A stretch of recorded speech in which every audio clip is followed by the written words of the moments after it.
മറ്റൊരു പ്രധാനപ്പെട്ട വാർത്തയിലേക്കാണ് പോകുന്നത്. ഹാൽ സിനിമയ്ക്ക് പ്രദർശനാനുമതി നിഷേധിച്ച സെൻസർ ബോർഡ് നടപടിക്കെതിരെ നിർമ്മാതാക്കൾ നൽകിയ ഹർജി ഹൈക്കോടതി ഇന്ന് പരിഗണിക്കും. നിർമ്മാതാക്കളുടെ ആവശ്യം പരിഗണിച്ചു. സിനിമ കാണാൻ ഹൈക്കോടതി തീരുമാനം എടുത്തിരിക്കുന്നു. സിനിമ കാണാൻ ഉൾപ്പെടെയുള്ള സ്ഥലവും നിർമ്മാതാക്കൾ കോടതിയെ അറിയിക്കും. വിവരങ്ങളുമായി വിനയാണ് ചേരുന്നത്.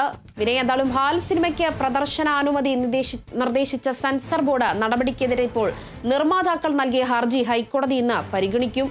എന്തായാലും നിർമ്മാതാക്കൾ ചില ആവശ്യങ്ങൾ മുന്നോട്ട് വച്ചിട്ടുണ്ടായിരുന്നു. അതുമായി ബന്ധപ്പെട്ട എന്തായാലും ഇതൊരു പരിഗണനയിലേക്ക് തന്നെ വരും, അല്ലേ വിനയ? തീർച്ചയായും ഹാൽ സിനിമയ്ക്ക് പ്രദർശനാനുമതി നിഷേധിച്ച സെൻസർ ബോർഡ് നടപടിക്കെതിരെയാണ് നിർമ്മാതാക്കൾ ഹൈക്കോടതിയെ സമീപിച്ചിട്ടുണ്ടായിരുന്നത്. പ്രധാനമായും 20ഓളം വെട്ടുകൾ വേണമെന്നായിരുന്നു സെൻസർ ബോർഡ് നിർദ്ദേശിച്ചിട്ടുണ്ടായിരുന്നത്. അതായത് ഈ ചിത്രത്തിൽ ഉപയോഗിച്ചിരിക്കുന്ന ധ്വജപ്രണാമം, സംഘം കാവലുണ്ട്, ആഭ്യന്തര ശത്രുക്കൾ തുടങ്ങി 20ഓളം ഭാഗങ്ങൾ മാറ്റണമെന്നായിരുന്നു സെൻസർ ബോർഡ് നിർദ്ദേശിച്ചിട്ടുണ്ടായിരുന്നത്. ചിത്രത്തിൽ ബീഫ് ബിരിയാണി കഴിക്കുന്ന രംഗമുണ്ട്. ആ രംഗമടക്കം ഒഴിവാക്കണമെന്നും ആവശ്യപ്പെട്ടിട്ടുണ്ടായിരുന്നു. ഇതിനെതിരെയായിരുന്നു നിർമ്മാതാക്കൾ ഹൈക്കോടതിയെ സമീപിച്ചിട്ടുണ്ടായിരുന്നത്. തുടർന്ന് കഴിഞ്ഞ ആഴ്ച കേസ് പരിഗണിച്ച കോടതി ഈ സിനിമ കാണാമെന്ന് ഒരു നിർദ്ദേശം മുന്നോട്ട് വെച്ചിട്ടുണ്ടായിരുന്നു.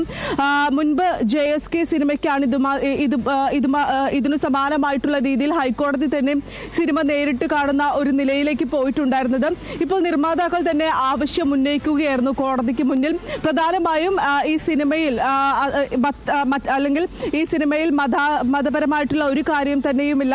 കോടതി തന്നെ നേരിട്ട് ഈ സിനിമ കാണണമെന്നൊരു ആവശ്യമായിരുന്നു നിർമ്മാതാക്കൾ മുന്നോട്ട് വെച്ചിട്ടുണ്ടായിരുന്നത്. അത് പരിഗണിച്ചുകൊണ്ടാണ് കോടതി ഈ സിനിമ കാണാമെന്നൊരു നിർദ്ദേശം അല്ലെങ്കിൽ സിനിമ കാണാമെന്ന് ഉന്നയിച്ചിട്ടുണ്ടായിരുന്നത്. അതിൽ പ്രധാനമായും ഹർജിയിലെ കക്ഷിക്കാരുടെ അഭിഭാഷകർക്കൊപ്പമായിരിക്കും സിനിമ കാണുക. ഈ സിനിമ കാണുന്നതുമായി ബന്ധപ്പെട്ടിട്ടുള്ള സമയം, സ്ഥലം തുടങ്ങിയവയെല്ലാം തന്നെ ഇന്ന് നിർമ്മാതാക്കൾ ഹൈക്കോടതി അറിയിക്കുമെന്നാണ് മനസ്സിലാക്കുന്നത്. അതിനുശേഷം ഈ സിനിമ കണ്ടതിന് ശേഷമായിരിക്കും മറ്റു നടപടിക്രമങ്ങൾ എന്തായിരിക്കും കോടതി പറയുക എന്നതാണ് ഏറെ ആകാംക്ഷയോടെ കാത്തിരിക്കുന്ന ഒരു കാര്യമെന്ന് പറയുന്നത്. പ്രധാനമായും 20ഓളം ഭാഗങ്ങൾ വെട്ടണമെന്നാണ് കേന്ദ്ര സെൻസർ ബോർഡ് നിർദ്ദേശിച്ചിട്ടുണ്ടായിരുന്നത്. പ്രധാനമായും ഈ സാംസ്കാരിക സംഘടനകളെ അടക്കം തന്നെ ഇകഴ്ത്തിക്കൊണ്ടിരിക്കുന്ന ഭാഗങ്ങൾ ഈ സിനിമയിലുണ്ട് എന്നടക്കമുള്ള കാര്യങ്ങളായിരുന്നു സെൻസർ ബോർഡ് അടക്കം കോടതിയിൽ വിശദീകരിച്ചിട്ടുണ്ടായിരുന്നത്. അതിനെല്ലാം തന്നെ എതിർക്കുകയായിരുന്നു പ്രധാനമായും സംവിധായകരടക്കം തന്നെ, ചിത്രത്തിലെ നിർമ്മാതാക്കളടക്കം തന്നെ ചെയ്തിരുന്ന ഒരു കാര്യം എന്ന് പറയുന്നത്. നിലവിൽ എന്തായാലും ഇന്ന് ഈ കേസ് പരിഗണിക്കുമ്പോൾ എന്തായിരിക്കും കോടതി പറയുക എന്നതാണ് ഏറെ ആകാംക്ഷയോടെ കാത്തിരിക്കുന്നത്. മലയാള സിനിമയിൽ കഴിഞ്ഞ കുറച്ച് ദിവസങ്ങളായി തന്നെ സെൻസർ ബോർഡ് വലിയ രീതിയിലുള്ള വെട്ടലുകളടക്കം നടത്തിക്കൊണ്ടിരിക്കുന്ന ഒരു സാഹചര്യമുണ്ട്.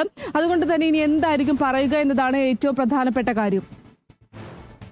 ശരി വിനയ, തുടരുക. മറ്റൊരു വാർത്തയും കൂടെ വിവരം ലഭിക്കേണ്ടതുണ്ട്.